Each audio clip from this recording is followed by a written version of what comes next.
Hey everybody, welcome to another week of the Nerd Herder Show. My name is Nick. I'm Rich. And we are from the Over a Beer channel. Yep. And so we're having this discussion over a beer. What are we drinking this week? Today we are drinking the Roebling Vanilla Espresso Imperial Porter from Rivertown. The fine folks over at Rivertown. From Lockland, Ohio.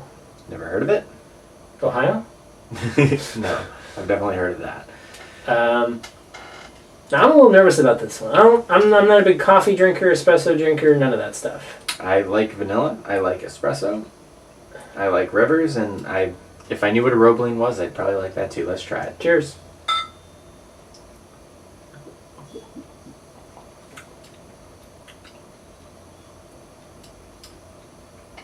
Don't hate it. I like it. We'll see how it progresses, but it's okay. At first, let's get one more.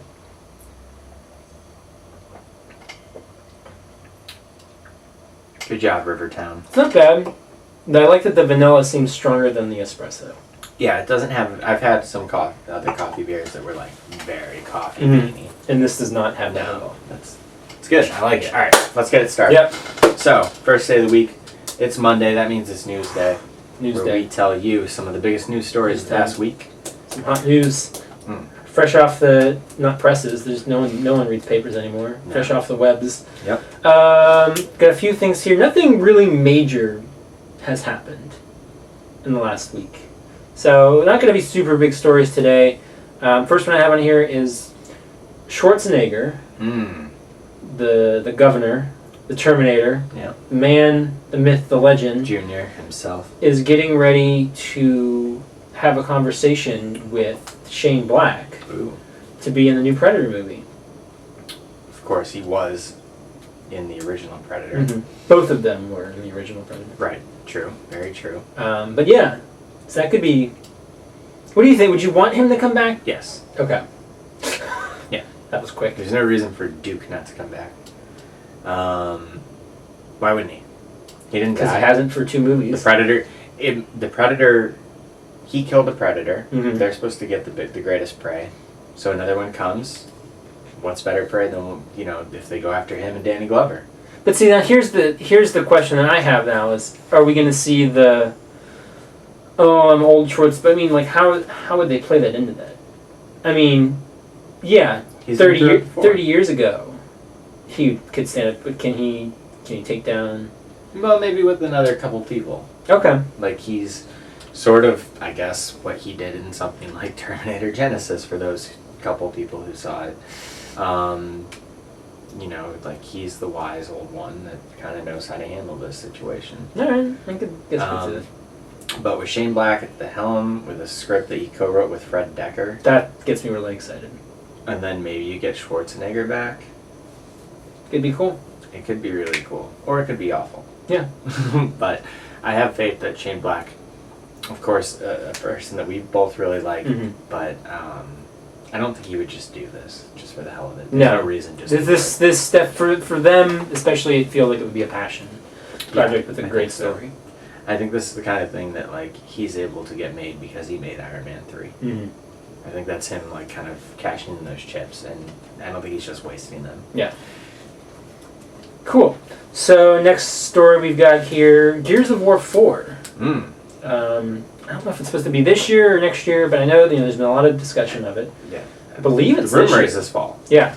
So we got some new information on that. It's supposed to be 35 years after the third game, and focus on Marcus Phoenix's son, JD Phoenix, and his crew. I don't know what the other 2 people were.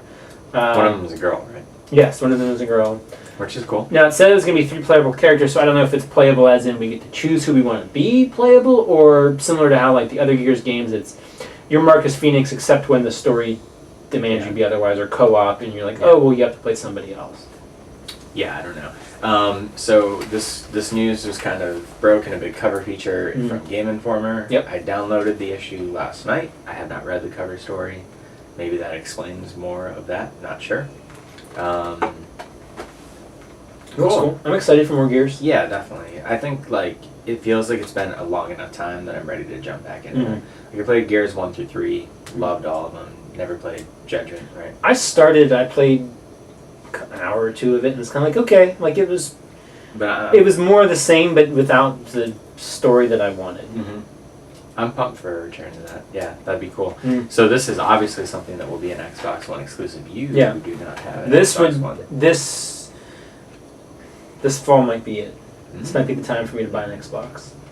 Very interesting. We got a lot of games to catch up. We'll hold you to that. We'll see. Have you seen how cheap Sunset Overdrive's been? I know, and I've been thought about just buying $14. it just so I have it now, and so it doesn't get out of print, because I could see it going out of print. I need to get that.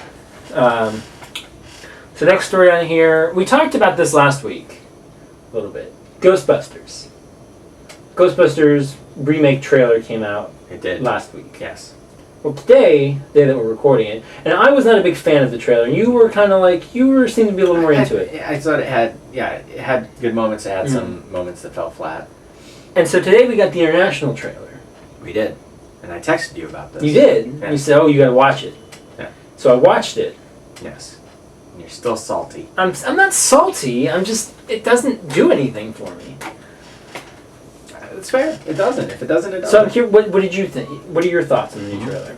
I thought it was a lot tighter. Yeah. First and foremost, we talked a little bit about the opening of the previous trailer, the 4 scientists line, and how that didn't really make sense because Winston Zeddemore wasn't a scientist. Yeah. They changed that to say 4 friends, which is perfectly fine. They're friends by default by the end of that movie. Yeah. I like that. But then just the trailer, there's some stuff that we saw. There's definitely a lot of new stuff. There's a lot more with Chris Hemsworth because it is an international trailer. He's an international star. Yeah. I thought that the jokes were better that we saw. What jokes? Just like some of the one-liners, like when she jumps into the thing and she's like, I don't know if this is a racist thing or a female thing. Like I laughed because that was also kind of like a sort of like a meta joke to the whole reaction to a lot of this. And there was some other stuff I liked. The bit with the Chris Hemsworth with the logo and the boobs. I thought that it worked better. And there was something else I was going to say. Let me think of it. Why don't you like it? I don't dislike it, but it just kind of felt the same way after watching the other ones. Like, it just doesn't do anything for me. It just...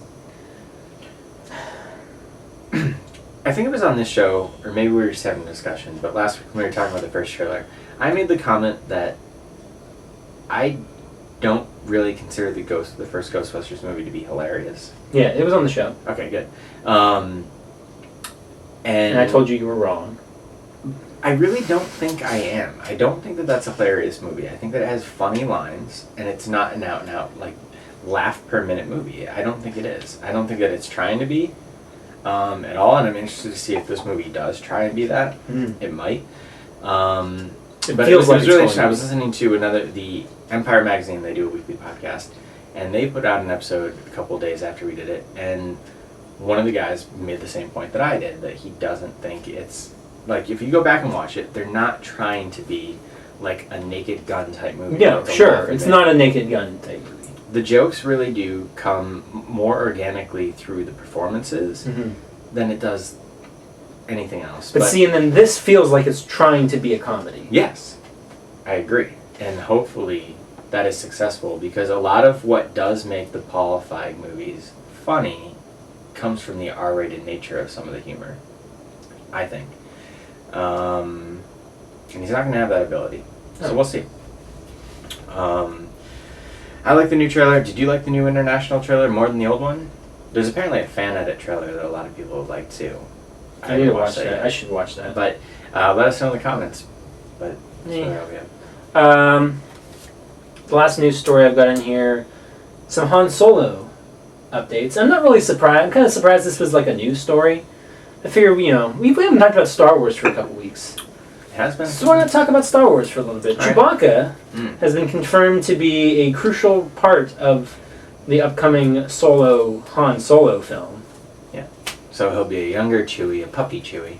Yeah.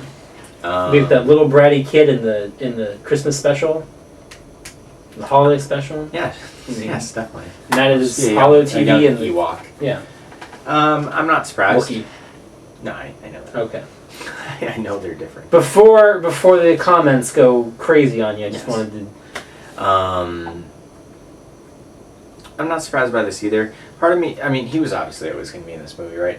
Part of me thought, all right, maybe there's a chance, at the end Han meets Chewie, and that was going to be like a surprise. But I think that it is going to be somebody new as Han Solo. Yeah. I'm sure they'll do visually things to make it clear to people, but one of the clearest ways to convey that this new young actor is also Han Solo is to put him right next to Chewbacca throughout the trailer. It just makes sense. Mm-hmm. I'm not surprised. No. Cool. I don't know if I want to see Han Solo without Chewie. Yeah. I mean, you would have to assume at the start maybe he won't know him yet. Yeah, maybe part of it is knowing. It'd be interesting if they kind of feuded at first. Yeah. You do one of those. He had to gain his loyalty before he became Han's best friend. Yeah. The movie could be about their maybe them meeting and their relationship, and who knows? Literally nobody knows. Nobody knows. We know nothing about what that movie's going to be about. Just like we still know so little about even what Rogue One's going to be about. Did you know the basics? Did you hear the rumor about Rogue One trailer that it might be attached to BVS? Oh, no. I saw something. I don't know how legit it is, but I remember they showed a teaser to Disney investors. I know that. I remember I read somewhere like, supposedly it's going to be on BVS. I've also heard that maybe by the time people are watching this, there's going to be a new Civil War trailer that maybe shows Spider-Man. I don't want that. It's going to happen. They didn't get him to not get more asses in the seats. But that would be such a great word of mouth thing. They might. We'll see. I'm still mad they should tell us who they cast as Spider-Man. I know, but impossible for that not to get out. But how? At least how perfect would that have been? You control your own. So nobody knew until the second he takes his mask off in the movie. And we all would have been like, "Who's that?" Would you have known that was Tom Holland? Maybe. Yes. I'm probably one of the... I think it would have taken we're the minority of the people who for the Rolodex of actors' faces in your head to be like, yeah, that looks like that kid from... What's it called? The Hurricane... It's the Hurricane movie with Ewan McGregor. Yeah. That looks like him 6 years older. I get what you... But you could have built up that secret and then Of course it would have been very cool. It would be cool if they waited. I don't think they're going to wait. I don't know how we got on the topic of this, but Marvel released the teaser posters in the last week of Team Cap, Team Iron Man. Noticeably one less poster for Team Iron Man than there was Team Cap. And they think that because they're going to reveal them in the trailer and then the poster is also a thing. It's going to be Spider-Man. We'll see. I don't know. You guys probably already know. Yeah. We'll see. That's all I got. Any news that I missed? Did I miss anything? Any big things you want to talk about happened this week? It feels like it's been slow. It's been a pretty slow week. Nothing comes to mind. Maybe we did miss something. Yeah. If we did, you can always reach out to us. You can find me on Twitter at Rich Belson. I'm at Stonks. You can tweet the channel at OABeer_official. And you can email us at overbeerofficial@gmail.com. You can also find us on Facebook at facebook.com/overbeer. We are now on Instagram too. We're on Instagram at over_a_beer. You can check us out there, where we'll post behind-the-scenes photos, previews, things like that. What beer we're drinking this week. So today, the day we're recording it, we posted a photo about our beer. We did. And if you were following us on Instagram, you know what beer we're drinking this week before anybody on YouTube knows. Isn't that exciting? Because then you can buy it in advance and drink along with us. Yeah. You can make a drinking game out of it. Yeah. We have some friends who've talked about doing that, making this a drinking game. That's true. Yeah. We'll see, Sarah. We'll see. That's for you. But you can also find us on YouTube. That same spiel. We need 100 subscribers. Custom YouTube URL. That yada yada yada. Getting closer. We're getting closer. We're climbing. Like, share, subscribe. But I guess it's gonna wrap it up for today. So until next time, we'll see you guys later and drink up.